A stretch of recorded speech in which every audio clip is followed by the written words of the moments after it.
तो यहाँ पर हमारे पास क्लास 10th एनसीईआरटी के मैथ का एक्सरसाइज 3.7 से प्रश्न संख्या यहाँ पर देखेंगे 7वें नंबर का दूसरा प्रश्न है। और दूसरे प्रश्न को यहाँ पर करना क्या, हमको दो चर वाले रैखिक समीकरण है और इन प्रश्नों को हमको करना ये है कि हल करना है। क्या करना है, कुछ नहीं करना है, हल करना है। अब हल करने के लिए कौन सी विधि का प्रयोग करेंगे इसके बारे में बाद में बात करेंगे। पहले सबसे पहले तो देखो प्रश्न है क्या हमारे पास। प्रश्न है हमारे पास ax प्लस by बराबर c। दूसरा इक्वेशन है हमारे पास bx प्लस ay बराबर में 1 प्लस में c। ये समीकरण है हमारे पास।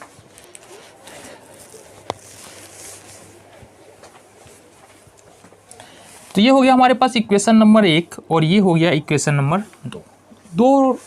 दो चर वाले रैखिक समीकरण हमारे पास है। हल करना है और हल करने के लिए हम जो विधि का प्रयोग करने वाले हैं वो है हमारा लुत्पत्तीकरण।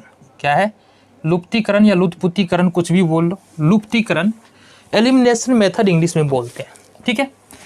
अब इंग्लिश में नाम क्या है वो महत्वपूर्ण तो है ही, साथ ही साथ इसको किस प्रकार से हल करें ये समझो। जब भी लुप्तीकरण विधि से हम हल करने के लिए जाते हैं, ठीक है, तो करते क्या है, कोई एक टर्म हमको एलिमिनेट करना होता है। या तो x गायब कर दो, x वाला टर्म, या तो y वाला टर्म गायब कर दो।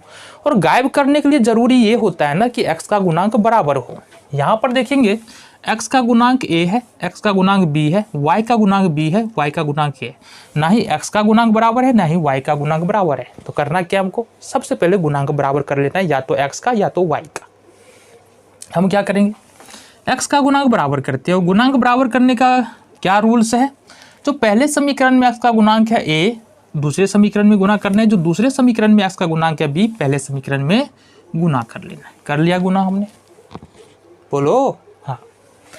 तब ax को b से गुना करेंगे तो ये होगा abx प्लस में by को b से गुना किया हमने b स्क्वायर y, c को b से गुना किया हमने cb या bc। इस तरह से a को bx से गुना करेंगे तो abx, फिर ay को a से गुना करेंगे तो ये होगा a स्क्वायर y, फिर बराबर है, बराबर ले लिया हमने। 1 को a से गुना करेंगे a, प्लस है प्लस लिया हमने, c को a से गुना करेंगे ये हो जाएगा ac। ठीक है जी, इतनी बातें समझने में दिक्कत नहीं होनी चाहिए कोई। अब देखो यहाँ से इस टर्म में देखो abx है और इस टर्म में देखो abx है, और साथ ही साथ ये दोनों किस में है, प्लस में।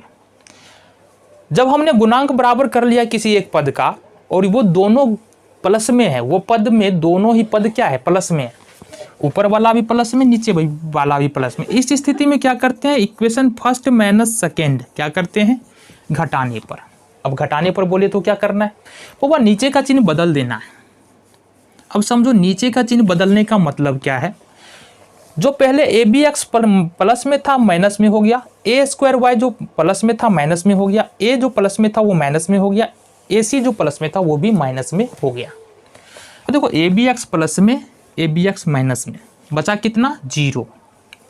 ये b स्क्वायर y है और माइनस में ये नीचे में a स्क्वायर y है, बराबर में ऊपर में bc है, फिर नीचे में यहाँ पर देखेंगे ये वाला ले लेते हैं या कुछ भी लो, माइनस a है और माइनस का ac है। ठीक है, यहाँ तक कोई दिक्कत कुछ नहीं किया। देखो bc का bc लिखा, माइनस a का माइनस a रखा, माइनस ac का माइनस ac। यहाँ तक तो हमने कुछ किया ही नहीं है, जो कर रहे तुम भी कर रहे हो। आगे आ जाओ, समझो दो बात करना है तुमको। क्या करना है, माइनस कॉमन लेना है और y कॉमन लेना है। क्या, या ये बोलो माइनस 1y कॉमन ले लेना है, तो ये तुम्हारे पास बच जाएगा। माइनस जब कॉमन लेंगे ना तो माइनस वाला प्लस में, प्लस वाला माइनस में, मतलब a square y a square minus में है तो ये a स्क्वायर प्लस में हो जाएगा, b square plus minus plus में है तो ये माइनस में हो जाएगा तुम्हारा b स्क्वायर। ये हो गया हमारे पास। अब क्या करें, क्या करें, यहाँ से भी अपन को क्या करना है, माइनस कॉमन ले लेना है। कॉमन लो माइनस, तो माइनस हमने कॉमन लिया, ये हो जाएगा ac और माइनस में bc और माइनस में प्लस में ये क्या हो जाएगा, ये प्लस में। ठीक है, गौर से देखो ना, हमने क्या कहा, माइनस कॉमन लेने का मतलब अभी सिंपली इतनी बात समझो।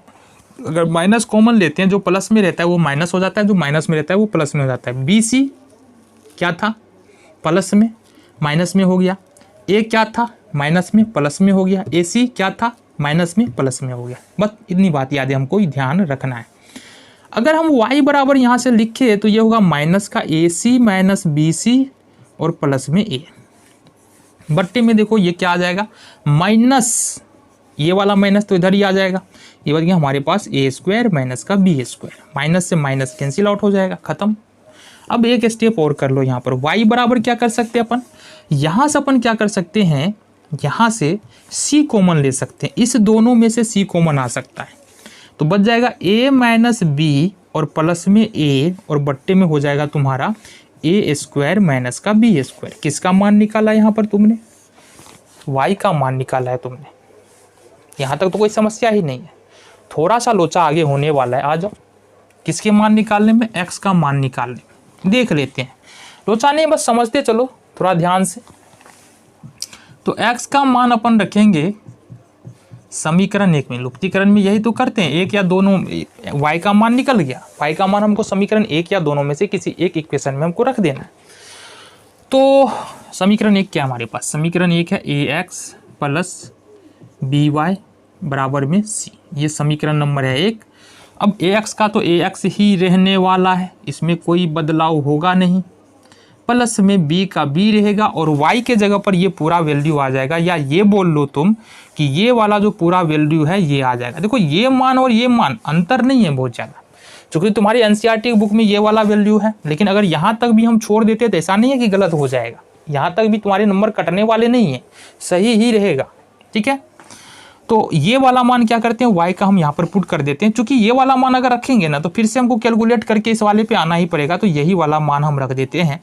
तो ये है हमारे पास ए सी माइनस बी सी प्लस ए, बट्टे में क्या है हमारे पास, बट्टे में है क्या A square minus B square, minus तो वहाँ से गायब ही है ना, बराबर में हो जाएगा सी, ठीक है। ये वाला वैल्यू हमने y की जगह पर रख दिया। आ जाओ आगे देखें, ax प्लस में ac को यदि b से गुना करें तो ये होगा abc, ठीक है जी। फिर अगर b को b से गुना करें, बताओ b को यदि हम b से गुना करें माइनस b को b से, तो माइनस बी स्क्वायर सी हो जाएगा माइनस बी स्क्वायर सी, बिल्कुल हो जाएगा। अब प्लस में ये है, ए को बी से गुना करें प्लस ए बी हो जाएगा, बट्टे में यहाँ पर ए स्क्वायर माइनस का बी स्क्वायर, ठीक है। सिंपली हमने कुछ नहीं किया है, गुना किया, बराबर में सी। अब इस पूरे टर्म को उठा के क्या करना है, इस पूरे पद को उठा के दूसरे तरफ शिफ्ट कर देना है। प्लस में है ये, देखो यहाँ से प्लस में है, इधर आके माइनस में हो जाएगा। तो ए एक्स बराबर क्या हो जाएगा, सी माइनस में ए बी सी माइनस में बी स्क्वायर सी, ठीक है।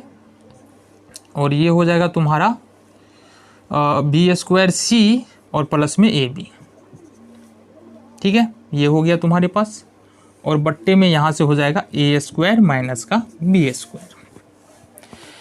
कोई दिक्कत यहाँ तक नहीं होनी चाहिए। अब समझो यहाँ से ए एक्स बराबर सी के नीचे में कुछ नहीं है, मतलब एक है।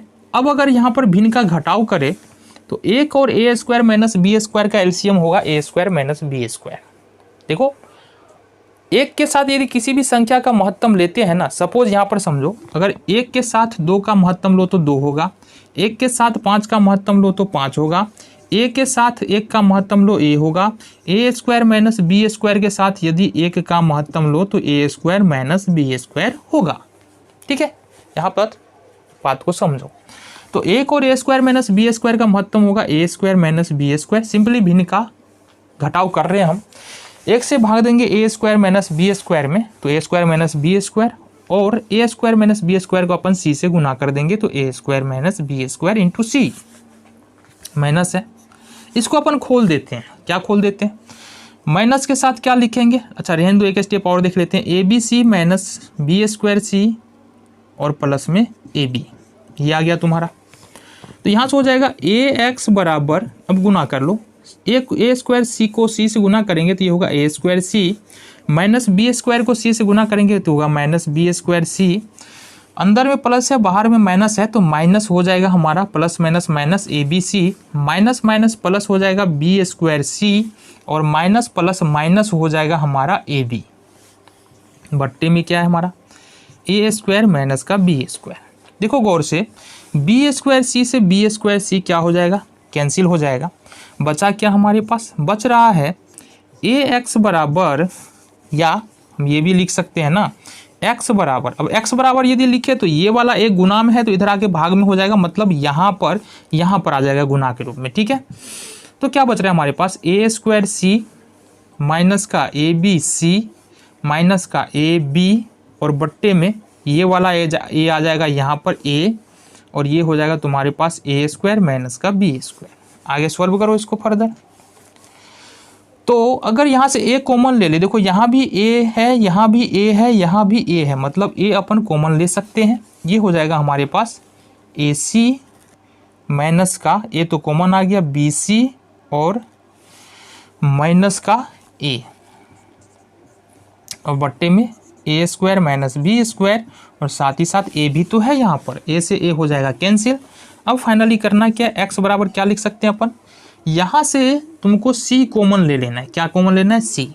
तो सी कॉमन लेंगे अपन, क्या बचेगा ए माइनस बी माइनस का ए बट्टे में ए स्क्वायर माइनस बी स्क्वायर। तो ये तुम्हारा एक्स बराबर वैल्यू निकल के यहाँ पर आ रहा है। तो इजी प्रश्न था, इस तरह से हम प्रश्न को कर सकते हैं।